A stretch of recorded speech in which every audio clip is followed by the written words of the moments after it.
Olá, meu nome é Beatriz e pertencemos ao grupo 5.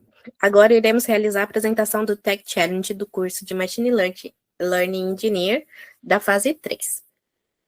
Bom, esse projeto explora o DNA do atraso na malha aérea, buscando entender quanto de atraso de um voo é estrutural, isto é, previsível a partir de fatores como companhia aérea, rota e horário, antes mesmo de considerar eventos externos e previsíveis. Por meio de um pipeline completo de ciência de dados, aplicamos técnicas de machine learning supervisionadas e não supervisionadas, para identificar padrões sistêmicos de ineficiência, separar sinal de ruído estatístico e revelar quais elementos da própria estrutura operacional geram um imposto recorrente de atraso. Mais do que prever atrasos, o objetivo é diagnosticar falhas estruturais e gerar insights acionáveis sobre ineficiência operacional ou eficiência operacional na aviação comercial.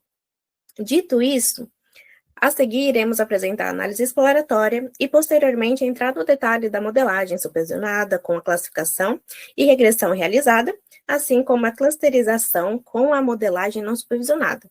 E, por fim, finalizamos com todas as evoluções possíveis identificadas pelo nosso time. Boa noite, eu sou a Ana, vou apresentar o nosso E da análise exploratória. Objetivos da nossa análise foi explorar dados reais de voos comerciais, entender padrões de atraso, tanto comuns quanto extremos, identificar fatores operacionais, temporais e estruturais, criando uma base sólida para a modelagem preditiva. As perguntas guias da nossa análise foram: quais fatores operacionais e ambientais influenciam os atrasos típicos versus extremos nas partidas? Como a magnitude e a variabilidade dos atrasos mudam em diferentes escalas de tempo, hora do dia, dia da semana e sazonalidade? Quais aeroportos e rotas apresentam constantemente maior frequência de atrasos e como os atrasos em nível de rota se relacionam com desempenho e nível de aeroporto? Correlação entre as variáveis. Atraso de partida e chegada estão fortemente correlacionados, indicando a propagação do atraso ao longo da operação. Tempo programado, tempo total, tempo de voo e distância representam diferentes visões da duração do voo e apresentam alta correlação entre si. Horário de chegada, previsto, real, wheels on-off, refletem eventos operacionais fortemente acoplados. Variáveis de causa do atraso: aeronave anterior, companhia aérea e atraso na chegada, capturam mecanismos interdependentes de disrupção. Distribuição e severidade dos atrasos. A maioria dos voos parte no horário ou com pequenos atrasos, indicando que o sistema opera de forma estável na maior parte do tempo. A distribuição dos atrasos é altamente assimétrica, com uma cauda longa à direita, onde poucos voos concentram atrasos extremamente elevados. Atrasos severos podem ultrapassar várias horas, mesmo em voos que não foram cancelados, evidenciando falhas operacionais significativas. O que causa esses atrasos extremos? Voos classificados como outliers apresentam forte associação com problemas operacionais internos das companhias aéreas, atraso da aeronave anterior, restrições do sistema aéreo e condições meteorológicas adversas. Padrões temporais e efeito cascata operacional. Dia da semana possui impacto limitado. As distribuições de atrasos são semelhantes entre os dias da semana, com medianas próximas de zero. O dia da semana exerce pouca influência no comportamento dos atrasos. O horário do dia, fator crítico. A análise por hora do dia revela um padrão claro e consistente. Manhã, atrasos menores e baixa variabilidade. Tarde e noite, aumento progressivo da mediana dos atrasos e da dispersão. Esse comportamento é observado tanto para atraso de partida quanto de chegada, efeito cascata operacional. O crescimento dos atrasos ao longo do dia reflete o efeito cascata operacional. Atrasos iniciais comprometem rotações de aeronave, escalas de tripulação, disponibilidade de slots, congestionamento aeroportuário. Como as operações são altamente interdependentes, pequenos atrasos no início do dia se acumulam ao longo da operação. Sazonalidade e variabilidade anual. O volume de voos permanece relativamente estável ao longo do ano, indicando que atrasos não são explicados apenas pela quantidade de operações. Picos de variabilidade de atraso ocorrem em períodos de maior risco operacional, como final de dezembro, início de janeiro, feriados de inverno, meses de verão, associados a alta demanda e eventos climáticos severos. Esses períodos apresentam maior instabilidade operacional, mesmo sem aumento significativo no número de voos. Distância de voo e probabilidade de atraso. A probabilidade de atraso aumenta gradualmente com a distância do voo. Voos de curta e média distância mantêm taxas relativamente estáveis, 10% a 20%. Em voos de longa distância, de 3.000 a 4.000 milhas, a taxa se aproxima de 30%. A distância não é a causa direta, mas um indicador do risco acumulado, refletindo maior exposição a condições meteorológicas, congestionamento aéreo e propagação de atrasos ao longo da operação. Com isso, tem algumas implicações para a modelagem preditiva. Os atrasos dependem fortemente de fatores temporais e operacionais, tornando insuficientes modelos apenas com variáveis estáticas. O comportamento do atraso varia ao longo do dia e do ano, refletindo acúmulo operacional e sazonalidade. Variáveis de horário, histórico operacional e contexto da rota e aeroportos são essenciais para capturar o risco estrutural. A separação entre atrasos típicos e extremos é fundamental, pois eventos severos aumentam a variabilidade e limitam o desempenho preditivo. Boa noite, pessoal. Eu sou o Guilherme e vou apresentar para vocês um pouco sobre os modelos que utilizamos no nosso Stack Challenge. Basicamente, utilizamos a abordagem supervisionada e não supervisionada. Fizemos algoritmos de classificação, regressão. Sobre os algoritmos de classificação, a gente usou como conceito central aqui um risco estrutural. Partimos da premissa de que um voo ele não atrasa só por fatores como tempo, entre outras coisas, mas ele tem uma probabilidade embutida ali no próprio agendamento do voo. Como objetivo, para fazer essa classificação, a gente tentou prever se um voo ele vai ter um atraso na chegada, né, superior a 15 minutos. E também a gente teve algumas restrições do modelo só usar dados estáticos e históricos, tipo, por exemplo, companhia aérea, rota, origem e destino. E para esses modelos, né, a gente utilizou dois modelos, o XGBoost e o LightGBM, fizemos uma comparação e algumas métricas entre eles. Para a regressão, a gente tentou prever o atraso de chegada a partir de dados pré-voo. E para a regressão, a gente escolheu o History Gradient Boosting Regressor. Falando um pouco das métricas dos modelos de classificação, podemos ver que o nosso XGBoost ele tem uma sensibilidade maior, com um recall ali maior do que o LightGBM, porque ele é um modelo excelente para não deixar nenhum atraso passar despercebido, mas ele é mais agressivo, então ele pode gerar mais alarme falso. O LightGBM, por outro lado, ele já tem uma acurácia maior, uma ROC maior, então ele provou ser mais eficiente. Mesmo que seja um pouquinho maior, ele é mais eficiente, porque ele conseguiu também reduzir mais alarmes falsos em comparação ao XGBoost. Ele mantém ali uma precisão um pouco melhor. Então, esse gráfico ele detalha bem essa comparação, né? Vai mostrar como o LightGBM consegue manter uma vantagem consistente na maioria dessas métricas apresentadas, especialmente aí no equilíbrio entre a precisão e o acerto do F1 Score. E a gente chegou nessa ROC utilizando apenas esses dados de agendamento e histórico, então isso prova que o atraso ele é sistêmico. Para a regressão,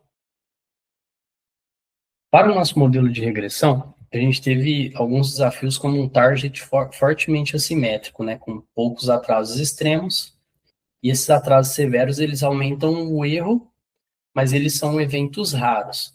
E como a gente utilizou o History Gradient Boosting, né, ele é um modelo que ele captura relações não lineares e interações ali operacionais. Então, a gente escolheu esse modelo porque ele lida melhor com não linearidade e assimetria sem perder robustez. Para as métricas utilizadas, escolhemos o MAI, o RMSE. O MAI, chegamos em 12 minutos ali, indicando uma boa capacidade de prever atrasos típicos e moderados. E o RMSE, significativamente, foi um pouco maior.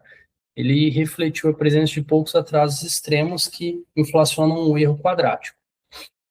Essa diferença entre MAI e RMSE, ela vai evidenciar uma forte assimetria do target e reforça que alguns atrasos, atrasos severos, são eventos raros. Ou seja, esse modelo ele acaba se tornando eficaz para capturar o comportamento dominante do sistema, mas ele tem ali limites naturais nessa previsão que ele tenta fazer. Apresentando para vocês um pouco da nossa modelagem não supervisionada, a gente utilizou o algoritmo Caminhos para fazer uma clusterização com o objetivo principal de agrupar algumas rotas de voo com comportamentos operacionais semelhantes, por exemplo, para permitir que uma companhia aérea tome decisões estratégicas baseadas nos perfis das rotas, em vez de analisar, né, cada uma individualmente.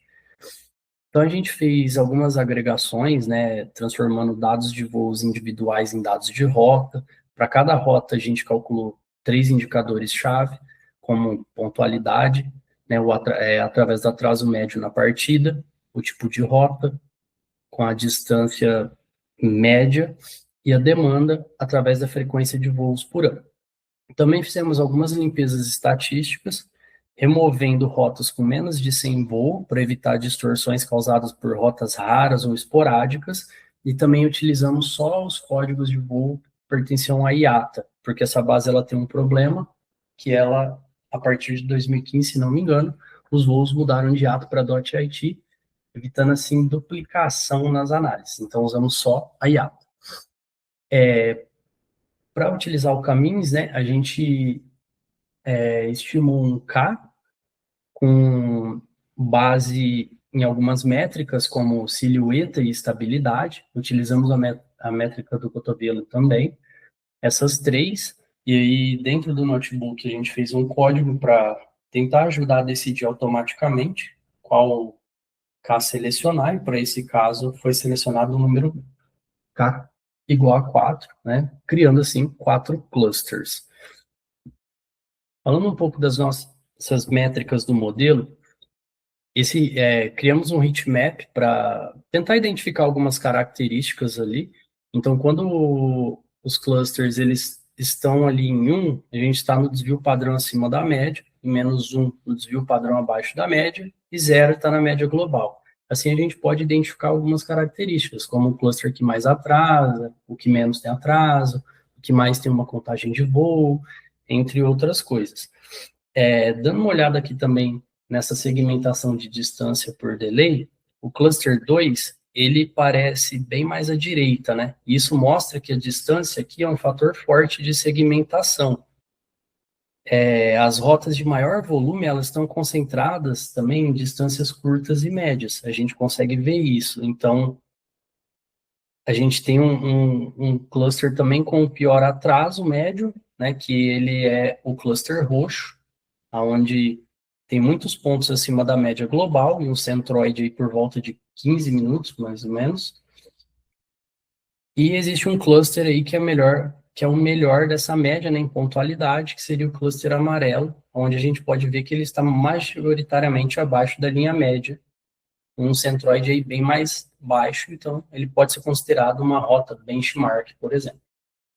E aqui temos apenas uma representação, né, desses clusters que a gente acabou de fazer as análises aqui no gráfico, identificando as características, como o cluster 0 aí, trazendo como insight, ele podendo ser um cluster com rotas problemas, o cluster 1, ele sendo um cluster que tem rotas de menor densidade regional, assim como o cluster 3, porém eles têm uma diferença em atraso, e o cluster 2 ali, ele podendo ser um cluster que contém rotas transcontinentais ou pontes aéreas. Falando agora dos próximos passos, aqui a gente elencou alguns possíveis evoluções, né, tanto do modelo quanto da nossa análise, tal como o enriquecimento de dados, que seria basicamente uma inclusão gradual de variáveis externas, tal como clima, capacidade aeroportuária, eventos sazonais, para quantificar o ganho além do baseline estrutural. Além disso, nesse ponto, também seria possível a inclusão de uma BTS Lookup Table, com o intuito de realizar a normalização de identificadores de aeroportos, tal como o IATA versus o .id, para evitar, dessa forma, duplicações estruturais e permitir análises sazonais completas, incluindo o período de alta demanda. Bom, seguindo para a modelagem temporal, seria também possível a incorporação de dependência temporal e efeito cascata por meio de features históricas e modelos sensíveis à sequência, assim como a separação de tipos de atrasos, né? Mostrar que os modelos distintos para atrasos típicos e atrasos extremos, aumentando a robustez e interpretabilidade.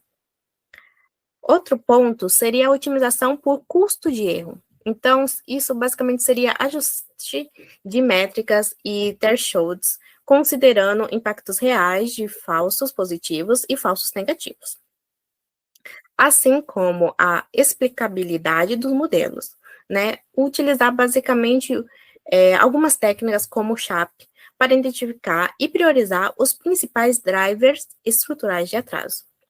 E, por fim, teria o produto analítico. Então, seria basicamente a evolução, né, com um dashboard interativo ou a inclusão de uma API, né, de scoring, para apoio à decisão operacional. Portanto, esse projeto começa com um experimento de baseline, mas abre caminho para uma plataforma de diagnóstico operacional. Dessa forma, ao provar que o atraso é estrutural, o próximo passo é decidir onde atuar, quando atuar e quanto vale intervir. Bom, é isso. Obrigada e até a próxima.